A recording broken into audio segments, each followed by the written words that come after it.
What's up everyone, NanMan here with another modern meta breakdown video. It's going to be the last little wrap up of 2020, and instead of highlighting another Uro deck, since there are multiple that exist right now, you could do Sultai, you could do Teamer, you could even do that Omnath 4-color version of it. We're not going to talk about those today because I'm sure you're sick of talking about Uro. We'll highlight Uro and that sort of powerhouse that has affected Modern when we do a recap episode coming out in January that just kind of talks about how the meta has shifted in transition. But this episode is all about our Heliod combo and kind of highlighting the collected company style of decks. Now, this video is going to be a little bit different than previous ones because we're going to highlight two decks that are the same style, right? They're both Heliod combos, but there's two different ways that you can build it. And we'll talk about the differences with both of those and why you might want to play one list over the other. So here's how this is going to work. Down below, you can see just kind of wall of text as me talking about the different lists, which might seem overwhelming, but down below in the description, you can see a link to both of these lists so you can look at them yourself and kind of figure it out and follow along at home. I'm also going to be throwing up in the corners over here a little bit of image slideshow that kind of highlights the differences between the two. So over on this side, over here, are cards that exist in both lists. Just common cards. They're powerful. They make a lot of sense. Reasons why they're in there, we'll talk about those. And the cards over here, those are the ones that are unique per list. And we'll talk about it, why these lists are the way they are, what might be some of the reasons that you are choosing to run said list. Let me get my face in there a little bit more since now we got this wall of text below us. So the Coco style of decks have progressed and changed over the years. We've highlighted it. If you followed the channel and seen some of the other videos that we've done, we've kind of seen the progression and the change of these creature-based combo strategies that exist in Modern. If you have played on Arena or Standard, then you know you're familiar with Heliod, right? He is kind of that life gain, super powerful god creature that exists, legendary enchantment, so he's indestructible, and he's kind of got the ability to turn from an enchantment into a creature if you have enough white devotion. You need 5 in order to switch him on and turn him into a 5/5 creature. But the abilities that he has on it is really the important thing. We don't really care so much about him turning into a creature with this type of deck. It's all about the payoff that he can provide. Which, if you're wondering what that is, it's all about that life gain. Whenever you gain life, put a +1 counter on target creature or enchantment that you control, and you can pay 2 mana, 1 and a white, and target creature gains lifelink until the end of turn. Now, the payout with this is that you can use your Walking Ballista and basically say, hey, Walking Ballista, you have at least 2 counters on you. Well, guess what? Now you have lifelink, and you can now deal infinite damage. That's the big payout card. I don't know if I've got a good... Well, you'll see it scrolling across over on the screen over that way. So Walking Ballista is kind of that payout card. This is how we deal infinite damage. If you were familiar with the previous old versions of Coco strategy, you could be able to sacrifice your Madcap and be able to deal infinite damage. So this is basically speeding that up. We need less combo pieces, where that one needed at least 3 pieces in order to sit there and deal infinite damage. You just need 2 pieces, a Walking Ballista with at least 2 counters and your Heliod, and guess what? You can now start going off.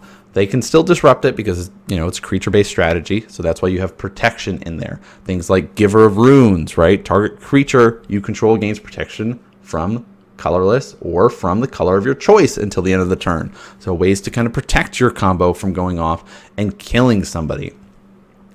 So the objective is to basically get out a Walking Ballista, get out your Heliod. So you've got your ability to search for it with things like Ranger here. Ranger Captain of Eos, you know, he was kind of our Modern Masters, or not Modern Masters, Modern Horizons. There we go, got there. Modern Horizons card lets you search for a card that costs 1 or less creature. Of course, is going to be the stipulation on this one. So you find that Walking Ballista because his converted mana cost is going to be 0 with that double X in his converted mana cost there. And then it's also got this nice added bonuses. You can sacrifice it, and your opponent can't cast non-creature spells this turn. So if you're worried about your combo, guess what? You can protect it from non-creatures. So that's a nice little upside to mess with your opponents there. So objective, get Walking Ballista out, get Heliod out, combo off, win. So you need the setup of saying, I should play a Heliod first, play Walking Ballista for 2 mana. So that means you're going to have to dump at least 4 into it and have 2 left over to be able to combo off. So it might be a turn after that, right? So you got to be worried about how that setup's going to go. But it's easily manageable and doable based on how things go. With this list that I'm highlighting right now over here on the right, you can see kind of the difference that we're talking about is the way that these strategies ramp and the way that they're paying out. Both of these lists are going to be using the Walking Ballistas. This second list that I'm kind of scrolling across here has Giver of Runes like the first one, right? It's got our Ranger. It's got our Skyclave apparition here. This new fangled powerhouse that we're seeing in white decks. It's that Banishing Priest. I can get out there. I can exile something. And then if my Skyclave leaves, then you get a token in response to it. The benefit of this one is you get to exile a non-land, non-token permanent with converted mana cost 4 or less. So not just creatures. That's why this is important. You can get rid of enchantments. You can get rid of artifacts. Oh, wait. Did it say non-enchantment? No, it just said non-token. I was like, wait a minute. Did I misspeak the whole time? No. So non-token, non-land. So that's planeswalkers, enchantments, artifacts, creatures. Lots of things that you are wanting to get rid of to help protect you. So both of these lists are running. This list over here on the right is running a few more. Not that big a deal. It's important to be having these and running these in these sort of green-white strategies that are existing for this sort of Coco or collected company style of decks.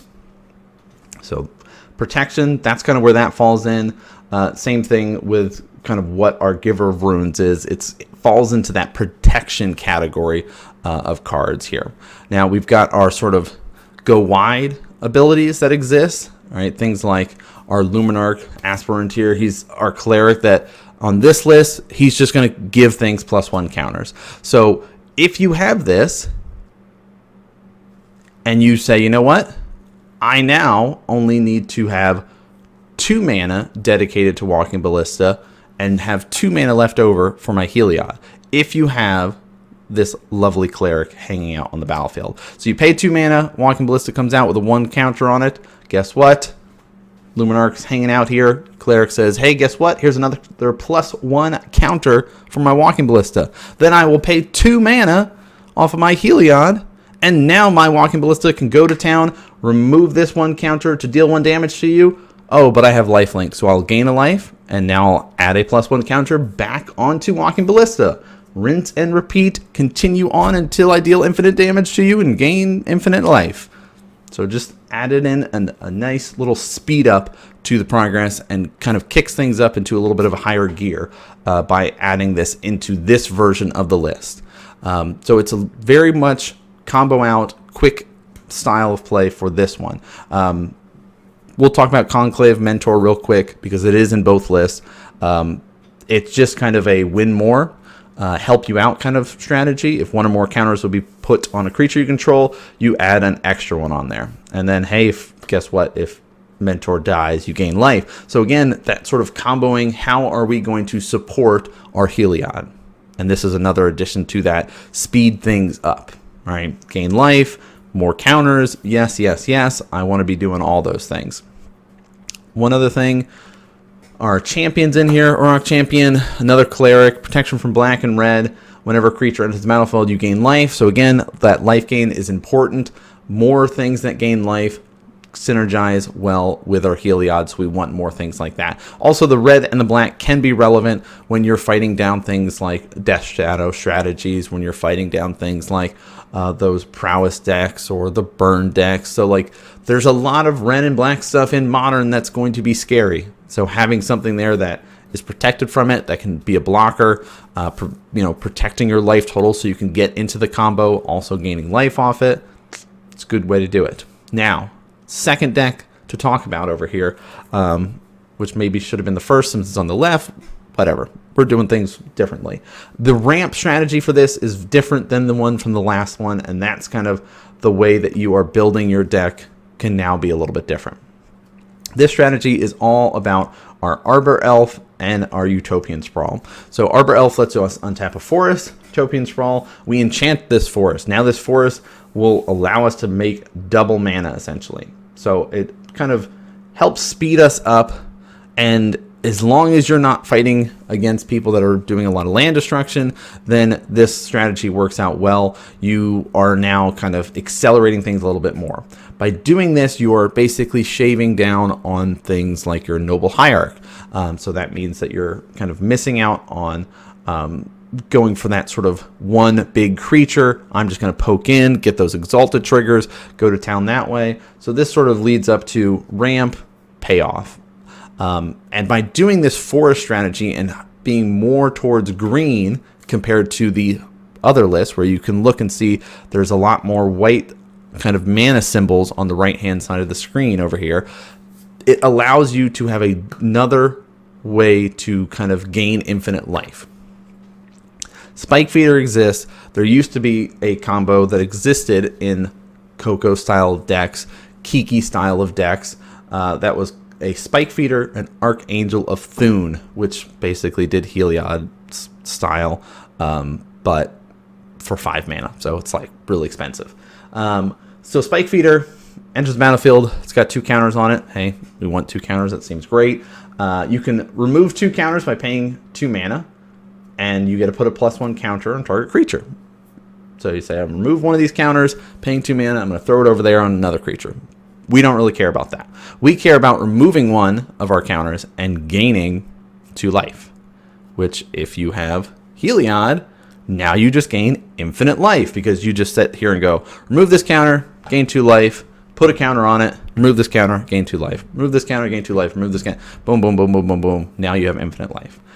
Can't kill your opponent with infinite life, but hey, it'll draw it out as long as you're not playing against somebody that has infect, then you might have a chance to be able to win and give you more time to buy into finding your Walking Ballista.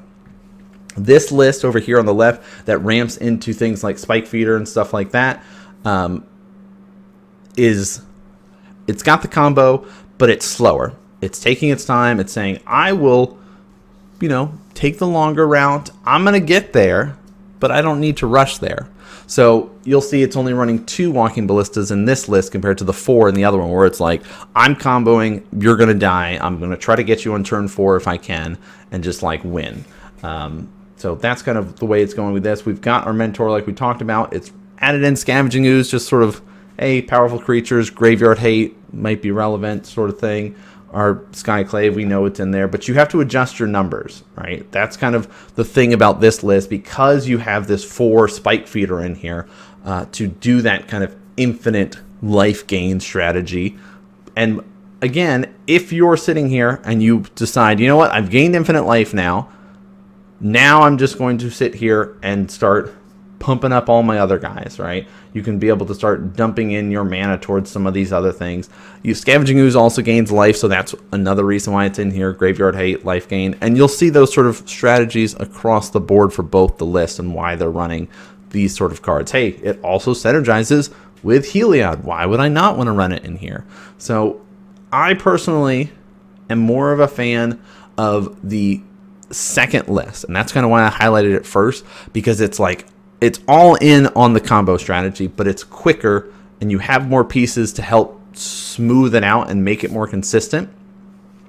The second list that I talked about over here with our Utopian Sprawl, it's a little bit slower, but it's got that ramp, so you can be like, all right, boom, let's speed up, let's go to town. If you have all the pieces, you can use the Utopian Sprawl to ramp out quicker, right? Say, okay, Utopian Sprawl, boom, on a forest, tap it for 2 mana. Cool, Arbor Elf, untap it. Now I've got 2 more mana. 4 mana off of 1 land seems really good. So don't be, worried about the speed at this list with the Utopian Sprawl, because you can still blow somebody out and just dump some stuff on the field and say, well, here's my Heliod, here's my Walking Ballista, let's go. I just now dealt infinite damage to you. So both of these lists are built like old school company lists, which were our sacrificing our Kitchen Finks, sacrificing our Madcap in order to gain infinite life or deal infinite damage. But we've just removed those extra pieces, right? We no longer need a sack outlet. We no longer need a way to prevent us from getting counters on our stuff. Now it's just, I have these two pieces. I've got my Heliod, which is indestructible, so I'm not really worried about that going anywhere. So having a combo piece that is not going to be destroyed is really, really nice. Then all I need is that payout card, Walking Ballista here, right? That's infinite damage. First list allows me to be able to gain infinite life, kind of buy more time till I can get to the Walking Ballista, or draw into my Ranger that will let me get my Walking Ballista. So I hope this made a little bit of sense about why you're running these cards, why they kind of work together, what this deck is trying to do. You can look at our sideboard, and we'll highlight that briefly here for everybody kind of following along at home. And again, a lot of the sideboards that we see for these sort of decks are kind of that mix of like, I need to protect my combo, so I need to have ways to do that. I need to find ways to disrupt you somehow, and in green and white, there's limiting things that you can be able to do to disrupt certain players. And then you've just sort of got those couple removal stuff, right? We see Path to Exile sitting in both people's sideboard here. Makes a lot of sense. It's a powerful card. We kind of want a little bit of removal just in case. Veil of Summer is in both lists. That protection we were talking about makes a lot of sense.